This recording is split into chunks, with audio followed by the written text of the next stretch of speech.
So today we're talking about a pretty loaded topic, but an important one is how to leave the telehealth company you're working for and do it all on your own. And I know for so many of us that feels super overwhelming, but many of you guys are doing back-to-back insurance visits, and many of you are wondering, could you really do this on your own? So if that sounds like you, and you've been wondering what it looks like to do it on your own, as well as what it entails to do it on your own, then this video is for you. And before you guys say to me, but I don't know how credentialing works, but what about billing, Amy? Or what about I don't even need to know where I need to start? I need you to stay with me because this is exactly what we're covering today, right? I'm Amy Plano. I am the reimbursement dietitian. I have helped thousands of registered dietitians leave the telehealth grind and open up their own successful insurance-based practices. And today I'm going to tell you guys exactly what nobody in the industry is saying out loud. The company you are working for is collecting insurance reimbursement for your visits and keeping the majority of it. And when I say keeping the majority of it, I mean like 60%, right? For every dollar, they get 60, and for every dollar, you get 40. You guys are doing the work, but they're keeping the money, and you guys are one decision away from keeping it to yourself. So let's talk about how, right? So here's the cycle I see consistently in our field, right? You're working for a company, the schedule is full, the patients are there, and on paper, it looks fine, right? You're busy, but you are super burned out. You're seeing anywhere from 6 to 10 patients a day. You're getting paid anywhere from $50, maybe all the way up to 75 if you self-source, right? That's a big one. And somewhere in the back of your mind, you're doing the math and thinking, wait, insurance is paying more than this. Where is the rest of the money going, right? You guys know where it's going, right? It's going to them, right? So if you think about leaving and then you guys start to Google how to start an insurance-based practice as a dietitian, you find approximately 25 different acronyms, none of which you recognize.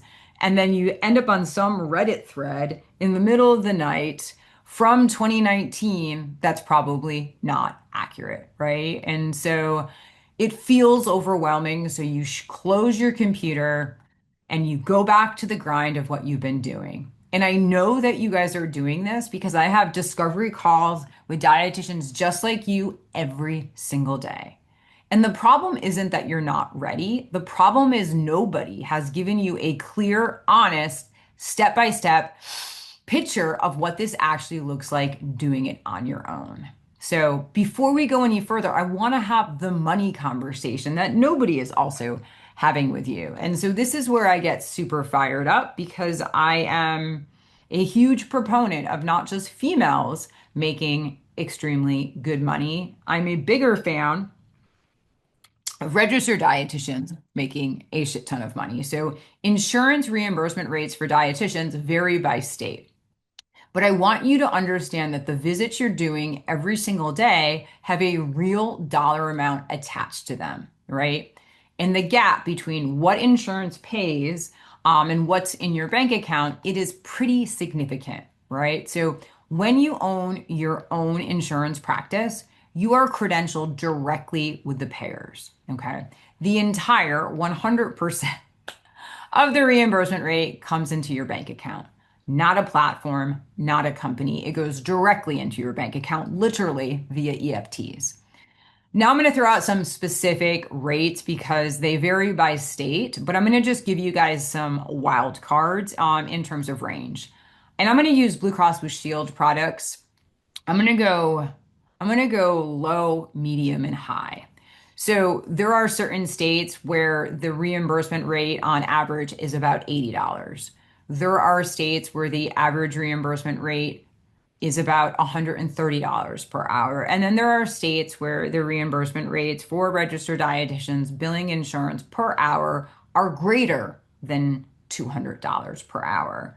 And so it is highly state specific in terms of what you are paid for the same service. But no matter what, no matter what rate, whether it be 80, whether it be 200, there usually is a substantial delta of about 60% that's not going to you. And so if you want the actual math broken down, we have a video in our library all on how much money you are specifically leaving on the table, right?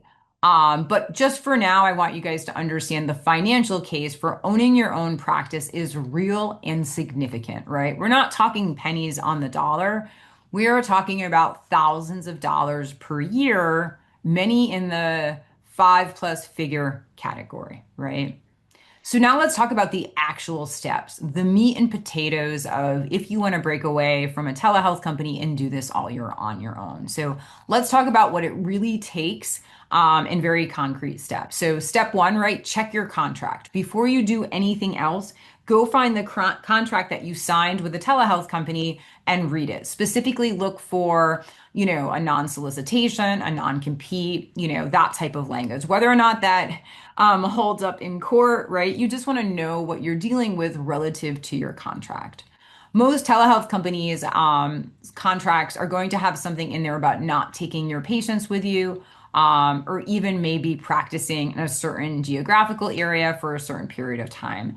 Once again, that is generally a load of poop because that is erroneous at that time, but you just want to know what's in your contract, right? So before you make any moves, you need to know your contract because I'm not a lawyer, I'm not giving legal advice, but I will tell you that enforceability varies wildly by state.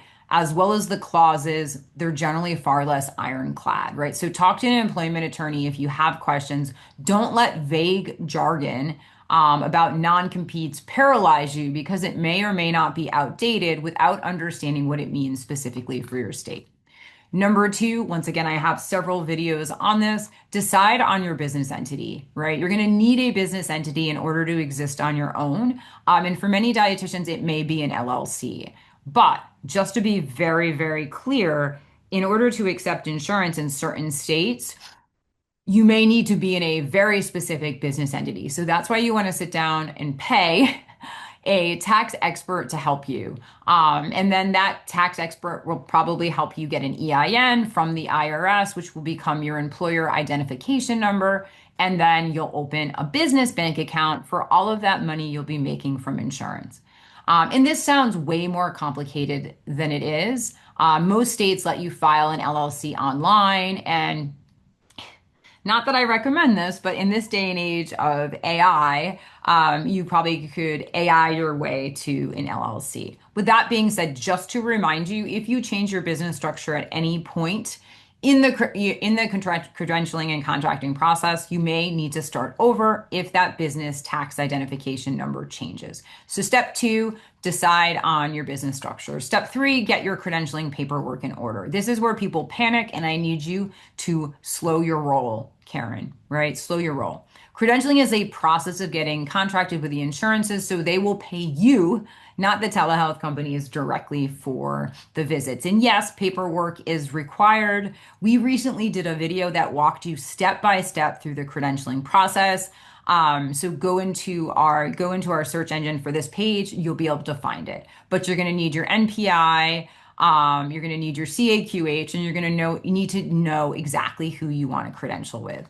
The major credential contracts in each state are an Anthem Blue Cross Blue Shield product or a Blue Cross Blue Shield product, Cigna, Aetna, and United Healthcare, right? So get it all together. This is going to be your credentialing packet.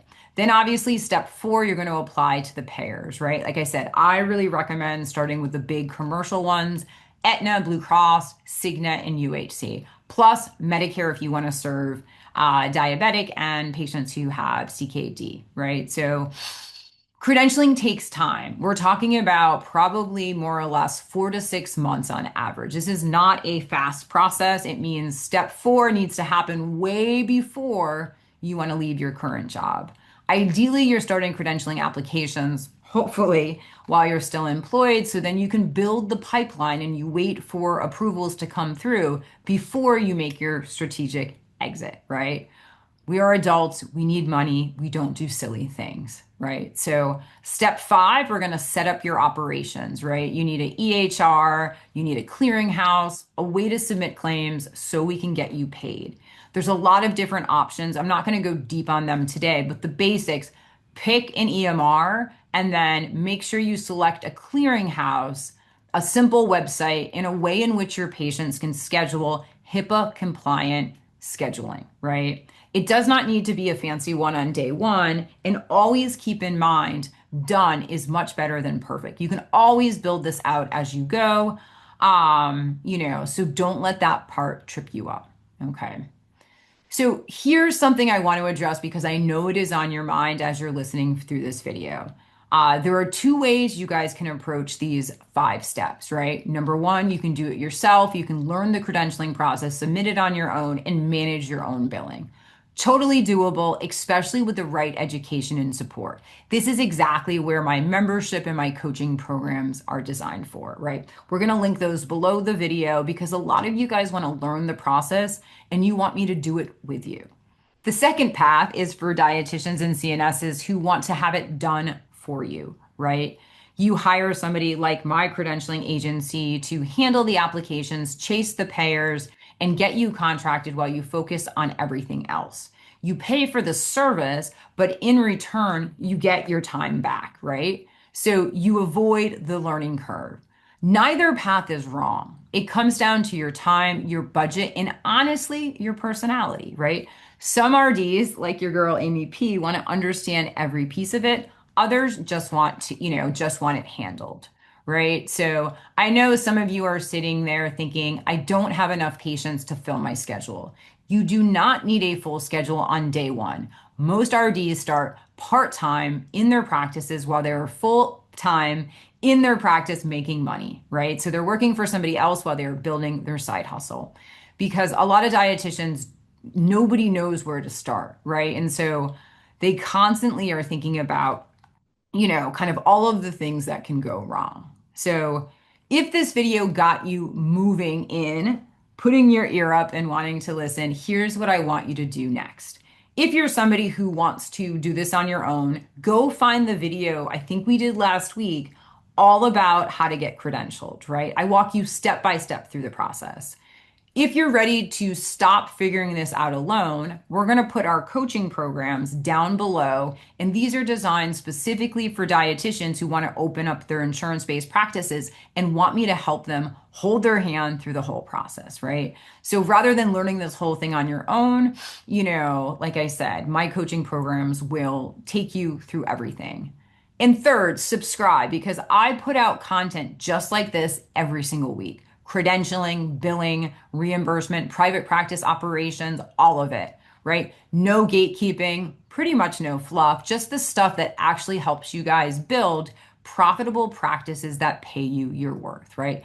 So drop a comment below and tell me, are you currently working for a telehealth company? Because I read every single one and I love hearing where you guys are in this journey. So I am so excited to be talking about these topics because I think so many of you guys are looking for answers and I firsthand understand how confusing it is. So I'll see you guys same place, same time next week.